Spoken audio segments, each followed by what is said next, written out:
Wow, it's a lot of people here. Maddie, thank you so much for joining us. I think a lot of people will be somewhat familiar with ElevenLabs, but for those who aren't, can you just, in a nutshell, explain what the company does? Thanks for being here. Thanks for having me here as well. As a quick introduction, ElevenLabs is a voice AI research and product deployment company.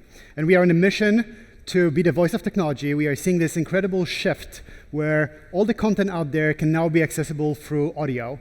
A lot of interactions become agentic interactions where the voice is paramount, and global interactions where now you want to be able to experience the content and communication across the languages through voice.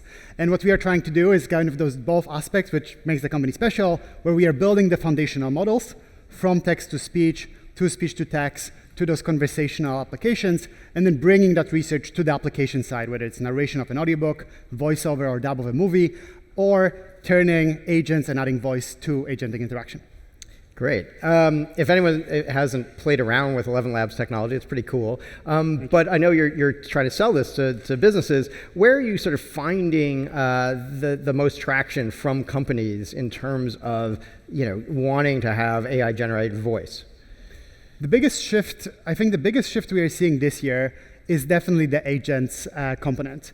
It became like a word, of course, that so many companies out there are going to be thinking about as you think about innovating across the business, how people will interact with that business.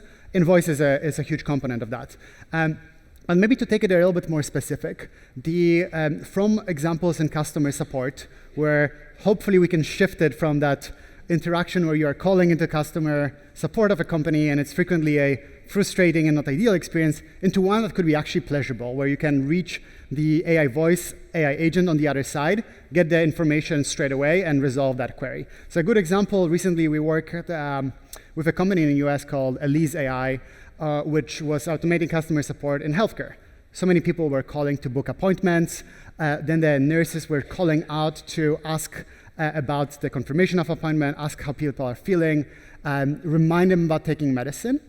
And 80% of those calls could be automated with AI, with 66% kind of improvement in the costs that were spread and the people that need to be involved. So that was kind of on the traditional business side, a lot of what we are seeing across all the different industries.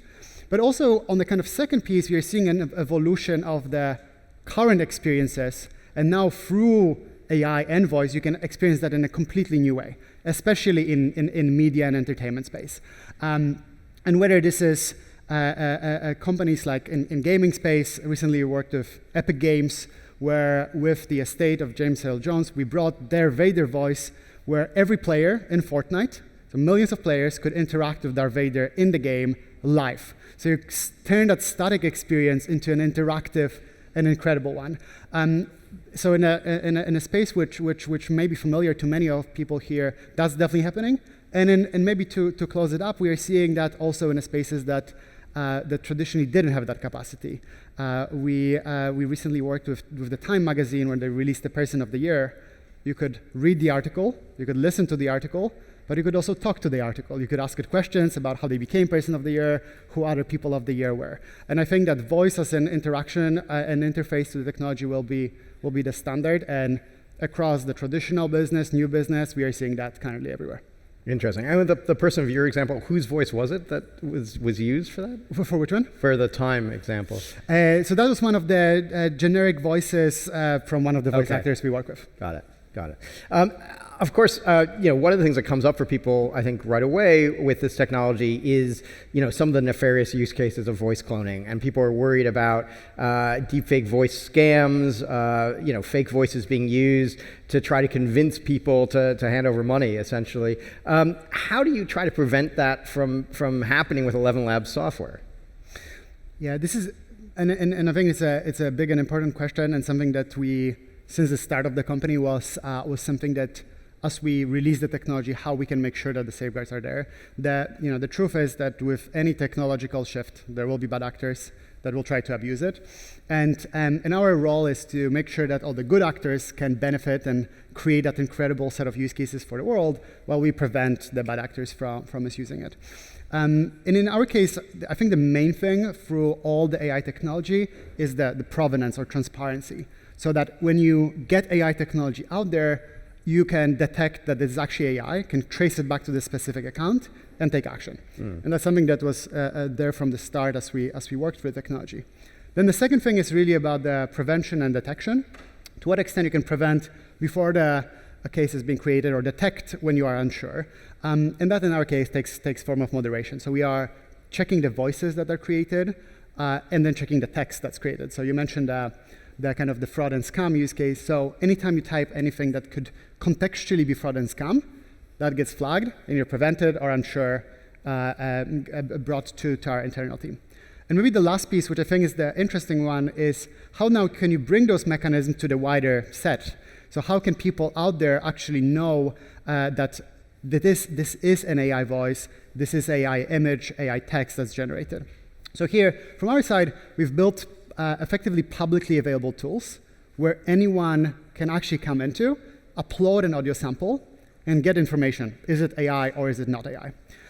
Is that based on metadata? Or is that based on actual analysis of the sound waves, essentially? So we have both. We are part of C2PA. It's like a great Adobe initiative to have that metadata component, which I recommend for any company building in this space to also look into and potentially adopt. But the second one is exactly the can you embed it in the content, and we embed that in the content. I think the interesting variation here is, so currently we do it for ElevenLabs technology. We partner with Berkeley and Oxford to bring it to other models out there as well. So there's something actually in the audio signal that if you analyze it, you can tell it's AI generated? Exactly. Got it. Exactly. Fascinating. And it's like, and as you think about the future, I think everybody here will have your own personal AI agent, AI replica that kind of can represent you, can call a restaurant for you and book it, or call and confirm an appointment. And in that case, you will not only want to detect for the case that you mentioned of like, is it a nefarious case, but you also want to detect for the positive side of this case, that this is actually an authenticated voice of the person calling in. So you will need in the future to have this watermarking piece where you have your own AI voice that can represent you, that people know that it's actually your voice, which is kind of where that embedding that piece will be important, and something that we are working on as well. So it becomes this sort of authentication layer to transactions. That's interesting. One of the other concerns, of course, with this is for people who are actors, professional, who use their voice professionally. Right now they're able to, to control those rights. If somebody wanted to use the voice in a different language, you would have to get them to speak that language traditionally. Or how have you dealt with this issue around permissioning and rights? And how do you see your technology impacting sort of the livelihoods of people who make their living from their voice? Yeah, definitely a shift in how we see companies and people performing that role, and we are seeing that in a few different ways. But I think the first piece is how can you now do effectively more, or use cases that you wouldn't do before with that voice. And as we think about our work and across ElevenLabs is figuring out how we can bring that technology, but actually bring a lot of the people in that industry alongside that technological shift. But maybe to make it more concrete, one thing that we launched was in the first year of our work was effectively this concept of a voice library or voice marketplace, where everybody can create an AI voice, share it with the others, and when the voice is being used, you earn compensation as a result. And we had a lot of voice talent, a lot of individuals actually sign up and do that. Now we have over 5,000 voices. So if somebody said, you've got a great voice for radio, now you can go on ElevenLabs and try it out and see if anyone's willing to pay for your voice. 100%. And we've paid now $5 million back to the community of voice talent. And the fun thing is that even if your voice you are unsure if it's good, you can find talent in completely new ways. We actually had one of our top 3 voices, until today, is a voice from Spain. It's a Spanish voice that in Spain, many people didn't use. It wasn't very popular. But then, given our technology allows you to hear that voice in other languages while still preserving that tonality, it became one of the most popular English voices with that deepness and just a slightly different accent than any traditional voice. So it's still until today one of our top voices. So I'm told my voice is very big in Japan. I'm joking. I don't know. If not, you should try it. And many people here too.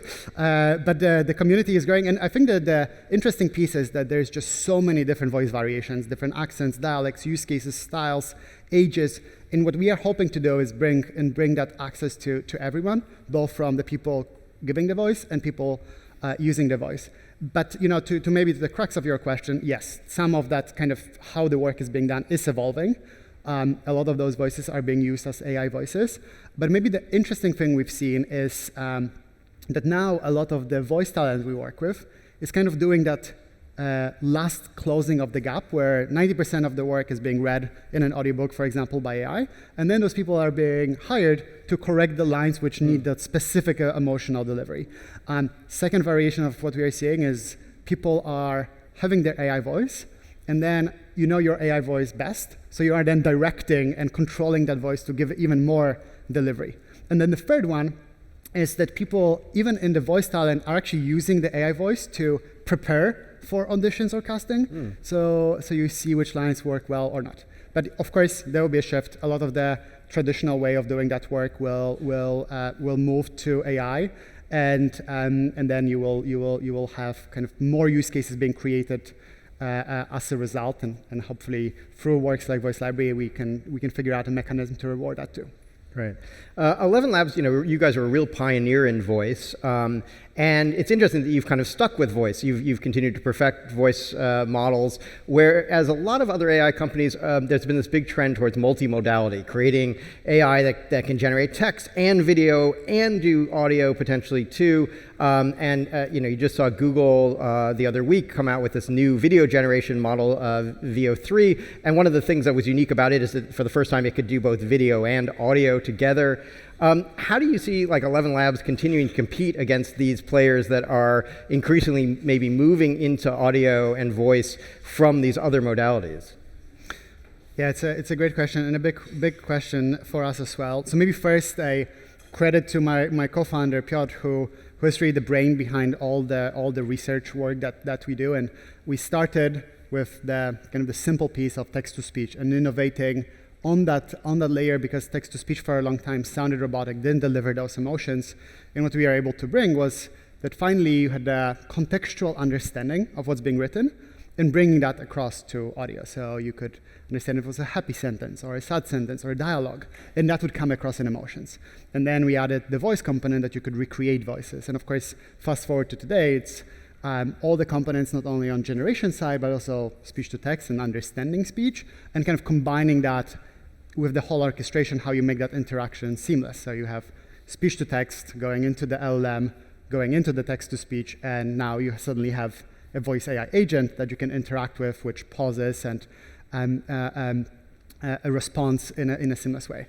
But now to your question, I think the big element for us, even as you think about this process, is do you continue having those 3 steps as separate steps? So speech understanding, LLM, speech generation, or do you blend them together into, for example, a true speech-to-speech model where it happens seamlessly? You gave the example of VO3, which is the Google model, where they do kind of similar piece. Do you have a video and then you add audio separately, or do you do it as one part of the process?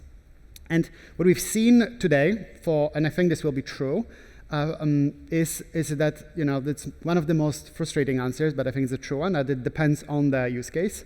And the use cases where require reliability, stability, you want to know that what you provide, the action, the text, actually gets followed in the audio, they benefit from those cascaded models, so separate models. So separate model for voice, separate model for text, separate model for video, that you can actually get the right guardrails in place. You know that if you give it this text, this voice will be actually spoken.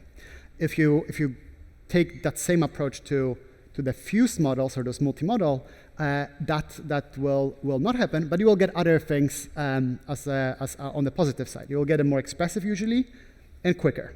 Those are the kind of the 2 main. So you are weighting reliability, stability, action following on one side over the expressivity and latency to the other side. As a company, we take the approach that you need to do both. We are developing both sides of the models. So today we've developed and published a lot of the single modality models. Very soon we are having some big launches on the multimodal side. I think I can say it already, but we are launching a research preview later today into one of those models. So it's an exciting day for us as a company. Can you say which mode that is?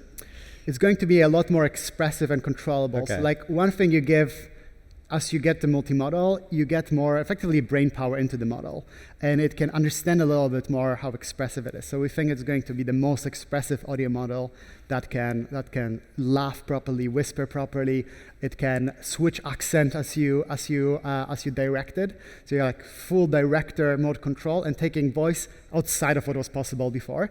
But I think the multimodal is one of the biggest questions for so many companies out there. So over the next year, I think you'll have for enterprise cases, single modality. For like consumer, it's going to start being multimodal. Over the next 2 years, you'll start seeing a little bit more depending on a specific case. And then beyond the 2 years, I think the base will be multimodal, but then you'll need to fine tune it or optimize it for a specific use case. So while multimodal might be the base, let's say you take audiobooks, you'll still want the model to be fully optimized for audiobooks. And maybe this is a good example on how to think about this. So today, if you have an audiobook, most of the cases, it's a single narrator reading that audiobook.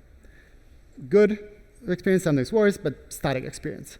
As you think about that in the next years, it will morph into having multiple voices narrating different characters in that book. Maybe you will have sounds and music. So if you are... It's more like a radio play than... Like a full audio drama that you can immerse yourself in.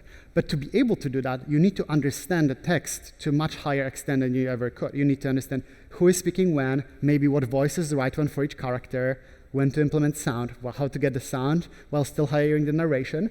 And for that, the multimodal models will be helpful. But you still will want that multimodal optimized for audio. So to summarize, I think what you'll see is enterprise cases, single modality, consumer, increasing multimodal. Over time, then it will morph into a multimodal base optimized for a case that you are working with. Interesting. One of the other questions, of course, comes up, I think with all of generative AI, is where did the data come from here? And there's a lot of concern about data that's just been scraped from the internet, including copyrighted data. For ElevenLabs, where when you have these very good voice models, where did you get the data to train them? So we follow a similar approach to other AI companies. So there's a component of publicly available data. And then there's a component of public domain data. For audio, you do have a lot of audiobooks available in public domain space. And then we license a lot of data for specific variants of that data set as well. But I think the harder thing for audio, which is maybe different to like LLM space, you don't need that much of the data. What you do need is the descriptions of the data itself.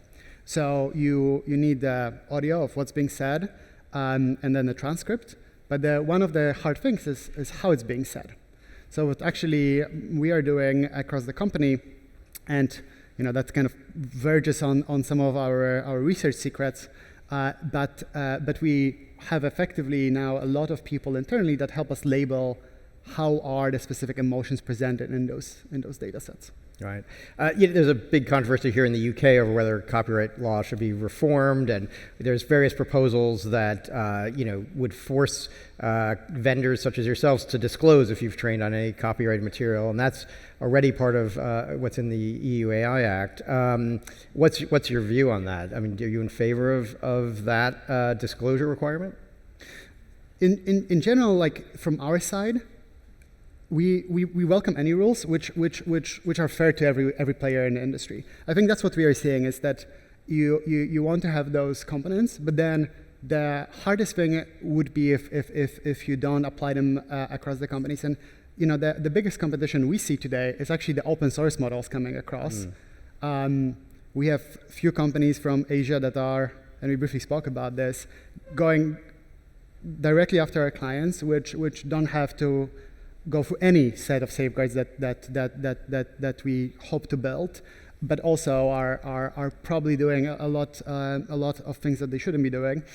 So as long as that's the case, I think that would be a welcome change. And then you have the other thing that you need to wait across, which is you want to keep the innovation at the same time as kind of protecting the industry. And already now you have a lot of the hyperscalers, the big players, which will have access to their own data at a scale that none of the innovation companies will. But in general, welcome to the rules that are applied fairly across the industry, and then actually hold accountable to the people that are actually using those models as well. Right. You mentioned, you have a competitor that's open source. There's a big debate in the AI world between sort of open source models and proprietary models. The open source models have recently become much more capable. They seem to be making very rapid progress. And a lot of companies like to use open source models because it gives them more control and potentially more control over cost as well. How do you sort of see, ElevenLabs, these are proprietary models. How do you see yourself sort of stacking up against the open source world? And what's your view of open source AI in general? So I'm biased and self-serving, but I think ElevenLabs is the best today, and and hopefully that the mission is to remain at this forefront. But it's definitely closing the gap, and as we are thinking about the future of voice, we are taking the assumption that a lot of that technology will commoditize over time from the model and research standpoint. We don't know where exactly it will be. I think there's at least 2 or 3 innovations that you need to break into the voice. Like one of our key goals is passing the Turing test for that conversational AI with a voice agent this year, hopefully, or early next year. And we aren't there yet, so that's kind of still requiring few innovations. Well, that's interesting, because a lot of people would say we are there. Like we passed the Turing test a long time ago. Where do you think we're still falling down? When people interact with one of these AI voices, where can they still sort of say, oh no, that's not a real, it doesn't feel very authentic?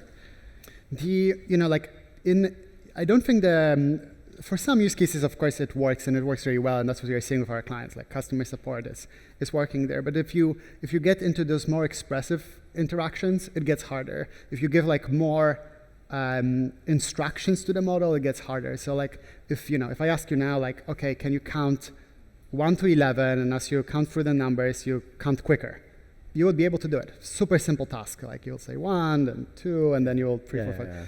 Any AI model that you ask will not be able to do it. And it doesn't have that understanding of what's there. It also doesn't have the contextual understanding of past part of the interaction. So that's still there. But to your kind of previous piece, so the research piece is there, but as we think about our work, it's not only about research. The product piece is so important. In that case, you want to have all the layers around building the voice agent. So you want the model to be good, but you want it to do the specific action on the other side and then execute, whether it's a refund or appointment scheduling. Then you might want to integrate a knowledge base of what do I know about my business logic? How do I now access it through RAG system?